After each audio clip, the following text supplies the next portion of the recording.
गोरी ऐसन कमर लचकाइलू पूरा जिला में मार करवाइलू। गोरी ऐसन कमर लचकाइलू पूरा जिला में मार करवाइलू। झोलिया के देखलू जब खलका के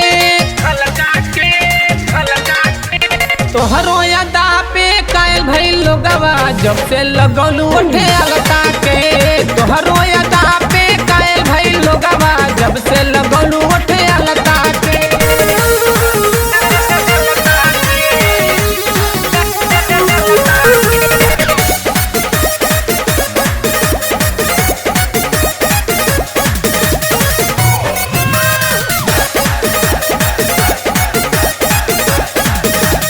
अलगे जवानी इनकर अलगे एटीट्यूड बा। बच्चा रही बाबू ई फसावे वाला चीज बा।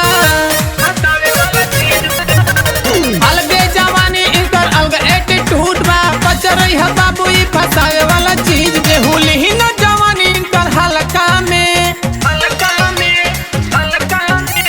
तोहरो यादा पे कायल भइल लोगवा जब से लगलू उठे अलता के।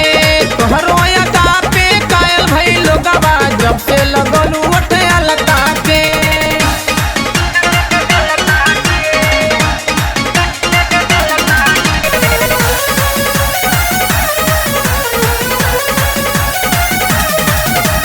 डाल गुलगुला इनका उठ रसमलाई बा। पोरे पोरे देहिया में रसवा सवाइल बा। डाल गुलगुला इनका उठ रसमलाई बा। पोरे पोरे देहिया में रसवा समाइल। घाटा होई जाई साथई चलल कामे। तोहरो यादा पे कायल भइल लोगवा जब से लगलू उठे